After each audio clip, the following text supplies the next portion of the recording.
A literatura galaica portuguesa é erótica, tem erotismo em muitos textos e, portanto, as cantigas de amigo, as cantigas de amor, as cantigas de escárnio e mal dizer subentendem muito erotismo e, às vezes, não só subentendem como o expressam muito claramente.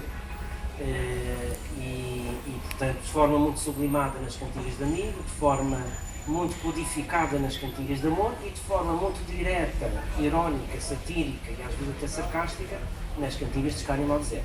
Mas a literatura portuguesa é muito rica em literatura erótica, atenção. O erotismo atravessa pela literatura portuguesa até Fernando Pessoa. Fernando Pessoa, nos seus vários heterónimos, mas o Fernando Pessoa ortónimo é também um poeta erótico, de certa forma, em muitos textos, não é? E nos seus poemas ingleses, por exemplo, não é? E na sequência disto, a literatura brasileira é também uma literatura muito erótica, não é? E em Portugal, o erotismo foi, todavia, uma categoria muito condicionada pelo nosso catolicismo, não é? A primeira coisa que o mundo cristão fez ao mundo antigo foi vestir as pessoas de cima a baixo. Na antiguidade, as pessoas tinham uma relação com o corpo muito livre, muito direta. Tomavam banho em balneários públicos, não tinham pejo em praticar desporto nus, muitos desportos eram praticados com a nudez total e sim, porque o clima também fazia com que as vestes fossem mais leves. A relação que o mundo antigo tinha com o corpo é completamente diferente da relação que o mundo judaico-cristão e depois se tornará católico tem com o corpo. A primeira coisa que os cristãos fizeram foi vestir as pessoas de cima a baixo. A língua grega antiga tinha 3 palavras para o amor. Tinha a palavra filia, que significa é o amor amizade, não é? Que aparece em filosofia, que é o amor mais nobre. Platão considera o amor mais nobre. Depois havia a palavra eros, para a força erótica, o amor erótico, não é? E depois a palavra que era muito usada para o amor conjugal, o amor do homem para a sua esposa e da sua esposa para o seu marido, o amor do pai para os filhos e também para os filhos, que era HP. Quando os cristãos, os primeiros textos cristãos que aparecem são escritos em grego, o primeiro cristianismo fala grego. E quando tiveram que traduzir o conceito de amor cristão, do amai-vos uns aos outros como eu vos amei, não é?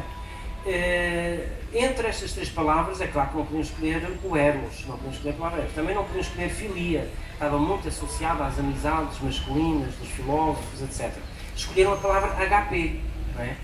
Que depois, muito mais tarde, na Idade Média, na Alta Idade Média, nomeadamente em Santo Agostinho, vai se transformar na caritas, a caridade, que é o amor mais sublime, ainda hoje no catecismo católico, o amor mais sublime continua a ser a caridade, não é? E a caridade é um amor que tem o seu quê de misericórdia e na sua dimensão humana maior. Portanto, só para perceberem a diferença entre o olhar que os antigos lançavam sobre o corpo e o olhar que os cristãos passaram a lançar sobre o corpo, a palavra mundus no latim significa puro, virgem. Mas quando os cristãos tomaram conta do Império, a palavra mundus aparece na expressão vida mundanal, significando já o contrário, impureza, não é? Nós temos o sentido da palavra mundus, ainda hoje no seu antónimo, imundus, não é? Uma coisa imunda. Mas ainda hoje a Igreja fala para o mundo, a vida do mundo, a vida mundanal, como a vida do pecado, porque é a vida da arte erótica, é a vida da dimensão biológica, que o cristianismo tenta sublimar. Enfim, há aqui questões de doutrina que não podem ser tratadas assim ligeiramente, mas o que me interessa sublinhar é a diferença do olhar sobre o corpo que os antigos lançavam sobre o corpo e aquele que nós, cristãos católicos, lançamos sobre o corpo. É um olhar diferenciado, tem muito que ver com a mundividência cristã, que transformou as categorias do mundo antigo e transformou o mundo antigo por dentro, não é? Quando São Paulo faz a sua pregação em grego, antes de mais nada, porque ele é cidadão romano, mas é de língua grega, não é? Ele depois aprende latim, vai para Roma e fala latim, mas o conceito de amor que ele defende é um conceito que ponto parte a libido no casamento. São Paulo tem quase que um horror à vida orgânica do marido e da mulher, à vida sexual, à dimensão sexual.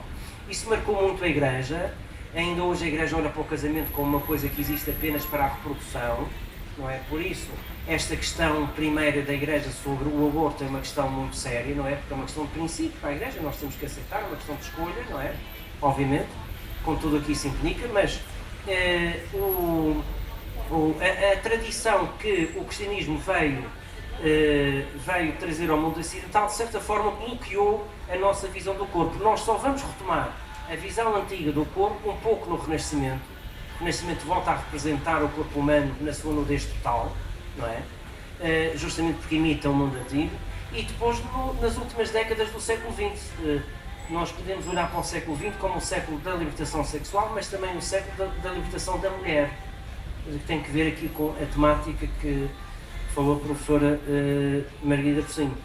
E, de certa forma, toda esta literatura que vulgarizou e que muitas vezes é mais pornográfica do que erótica, não é? A palavra pornográfica é uma palavra grega, vem de pornos, que tem que ver com um verbo que significa vender.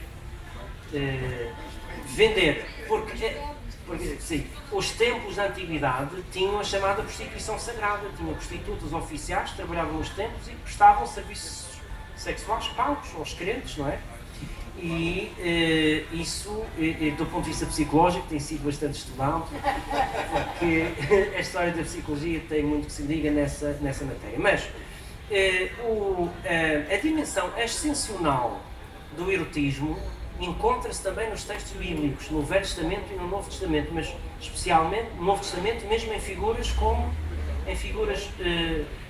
mesmo naquele episódio de quando Jesus defende Maria Madalena, e ele defende, claro, a humanidade da mulher, a mulher que pecou e que se converteu e que não vai pecar mais, não é? Mas aceita a sexualidade como uma dimensão humana, e isso é uma coisa interessante no Novo Testamento. No Velho Testamento, a dimensão erótica está presente desde o Gênesis até os livros gregos, como Eclesiastes e outros, não é? E está presente, por exemplo, no Cântico dos Cânticos, embora aí o erotismo seja bastante metafórico e sublimado, mas de qualquer modo está, porque essa dimensão da vida humana nunca esteve ausente do cristianismo, embora o cristianismo a tenha condicionado bastante, de tal forma que ainda hoje esta dimensão psiquiátrica da sexualidade assume uma importância, por vezes, que implica até grande despesa pública, ou que se tem vindo a saber. Muito obrigado.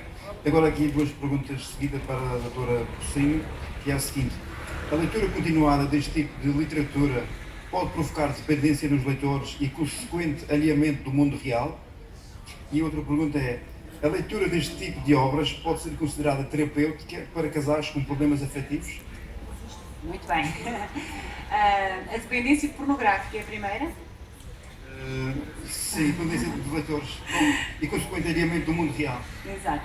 Eu julgo que a pornografia não é uma droga. Não é uma droga, não é uma adição, porque se ela sempre existiu ao longo do que o humano é humano, há fases, modas, altos e baixos, e depois eu penso que o ser humano equilibrado se rende não à pornografia, mas ao erotismo no bom sentido, ou seja, o erotismo saudável, que é o que Freud chamou a libido, que é no fundo é tirar o prazer máximo do seu corpo, do corpo do outro, tendo em conta o respeito pela vida, pelo ser humano e pelos sentimentos. Freud muitas vezes é mal interpretado, mas ele queria dizer isto. Até porque falou em sexualidade infantil e as pessoas acharam isso um bocadinho uma controvérsia enorme. Ainda algumas pessoas atualmente que não conseguem compreender mesmo.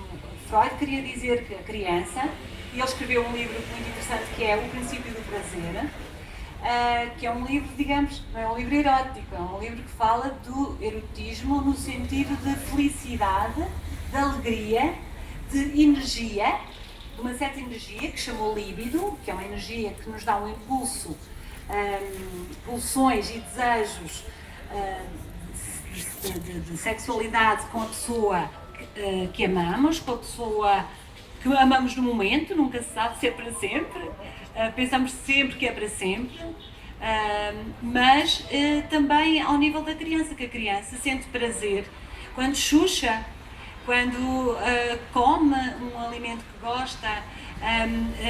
Portanto, há várias, depois há portanto, chamamos até a fase oral, e depois tem uma fase que Freud chama a fase anal da criança, que é muito importante para o crescimento e para a independência da criança, porque a criança começa a controlar os seus esfíncteres, e quem é que daqui, se não controlar os seus esfíncteres, é feliz?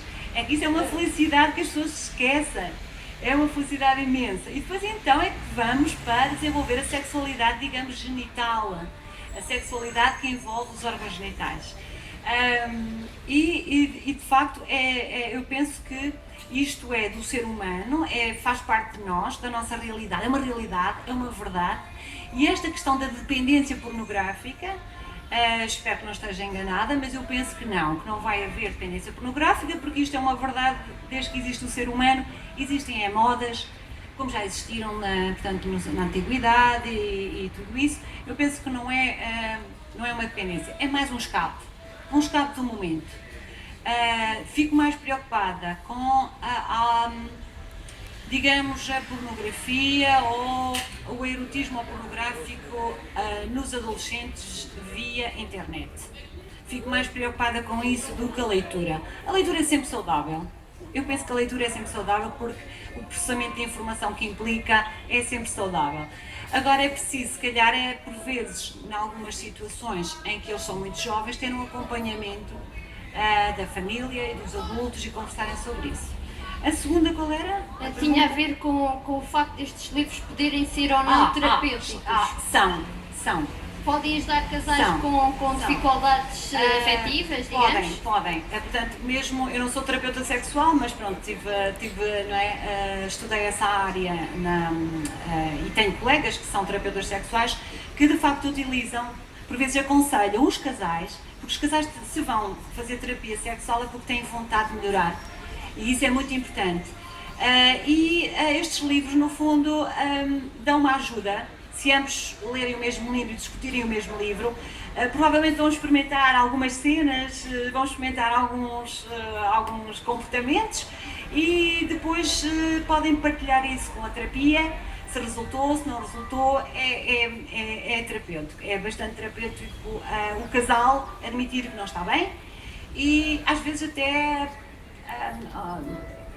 um livro erótico ou pornográfico. Não digo só o erótico, o pornográfico, o erótico ou pornográfico no casal, por vezes, é benéfico.